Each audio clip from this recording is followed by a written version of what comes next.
losambo te. L'église a besoin de tes bénédictions. L'église est appelée à poser ma pamboli na yo. C'est comme ça que Dieu dit. Je commande pas te bénir. Avant que je te bénisse, ne reste pas ici. J'aime le mouvement. Après, je te bénirai. À condition que tu fais le mouvement.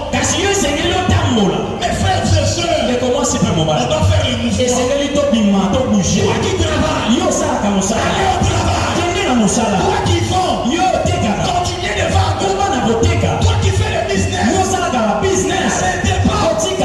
Continuez avec le business. Commencez par un mouvement. Abraham, c'est vrai que c'est moi qui t'ai dit. C'est moi qui t'ai choisi. Mais je te bénirai. Avant que je te bénisse, fais le mouvement. Quitte tes parents. Quitte ta nation. Quitte tes amis. Certaines bénédictions. Et c'est la gâté qui va entouré dans ma camarade à ma paix. Amen. C'est la gâté qui va l'entourage à ma paix. Amen. Quand Dieu fait te bénir, il fait que cette bénédiction soit façonnée à sa manière.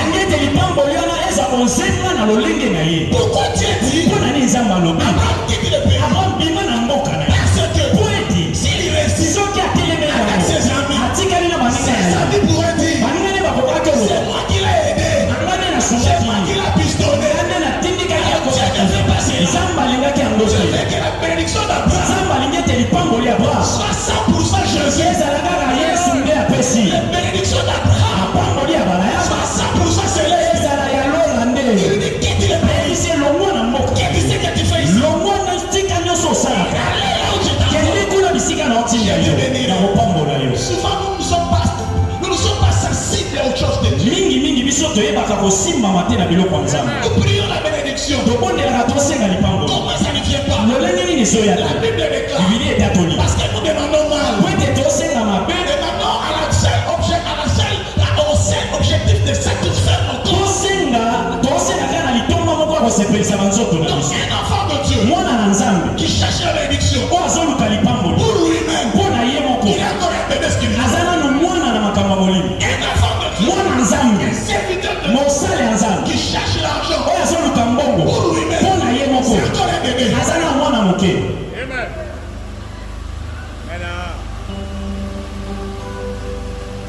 Quand tu regardes Abraham, il sait, je commence par toi. Bon, écoute maintenant la deuxième dimension, là où Dieu l'amène. Genèse chapitre 12. Genèse chapitre 12.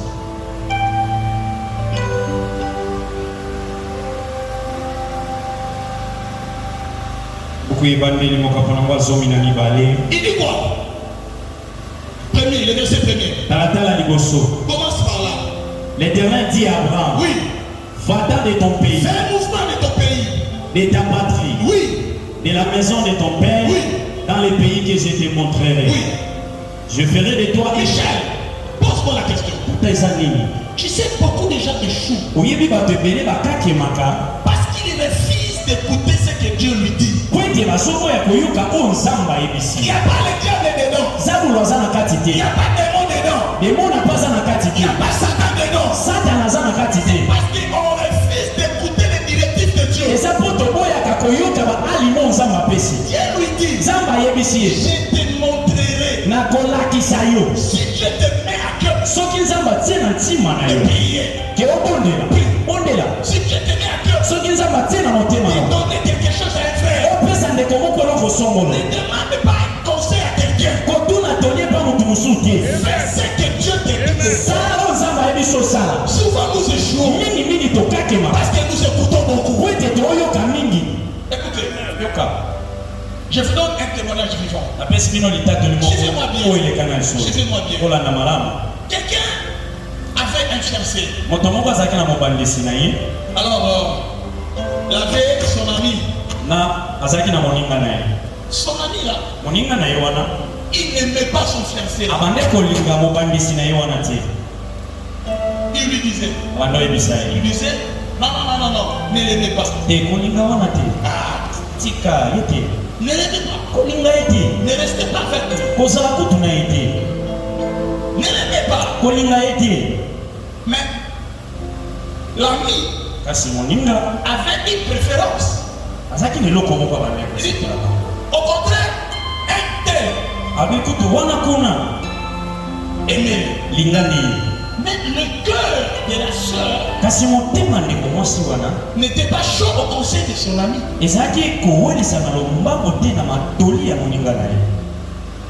Après des années,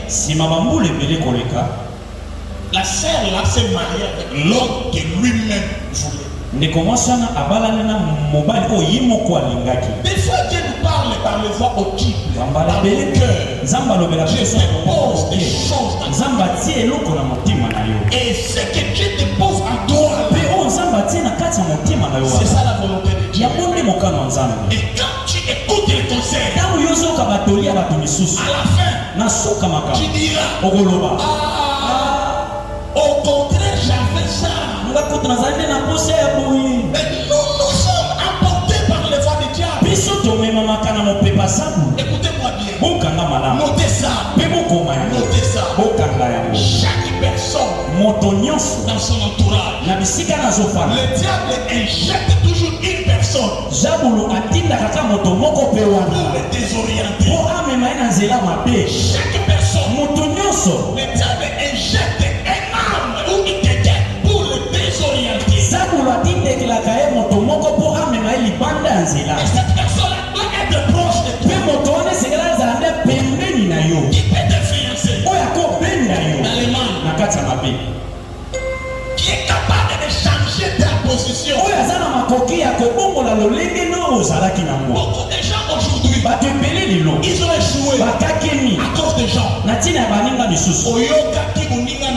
Et toi tu n'avais pas le discernement. C'est fini. Est-ce que j'enseigne quelqu'un? Là-bas au fond ça va? Alors, écoutez maintenant la deuxième dimension. Michel, donne-moi le verset 2. Donne-moi le verset 2. Verset 2. Je ferai de toi une grande nation. Maintenant là, Dieu, il veut faire sortir Abraham de la première dimension. Il dit, je te ferai ou je ferai de toi une grande nation. Il répète encore. Je te bénirai. Je rendrai ton nom. La deuxième dimension maintenant intervient. Et puis il dit quoi? Et tu seras. Pardon. Oh, église et tu seras. Dieu ne fait pas que nous restons seulement bénis. Mais la deuxième dimension de la bénédiction, quand tu deviens une source de bénédiction, quand tu as l'argent pour toi-même, tu n'es pas encore béni. Quand tu as l'argent pour ta femme et tes enfants, tu n'es pas encore béni. Quand tu as l'argent pour toi-même, pour ta banque, pour toi-même, ça c'est la première dimension de la bénédiction. Mais la deuxième dimension, quand tu commences à devenir une source de bénédiction pour les autres, cela veut dire quoi? Michel vient vers toi. Il te pose le problème. Il vient vers toi. Il pose le problème. Diacre vient vers toi. Il pose le problème. Un ancien vient vers toi. Il pose le problème. Je prie à cette église que vous quittez la dimension de la bénédiction. La dimension de la source de bénédiction. C'est lui qui veut être source de bénédiction. Que Dieu te donne un cœur grand. De supporter les autres. De bénir les autres. De satisfaire les autres. Je lève ma main droite. Je parle à un frère. Je parle à une sœur. Je suis un prophète. Je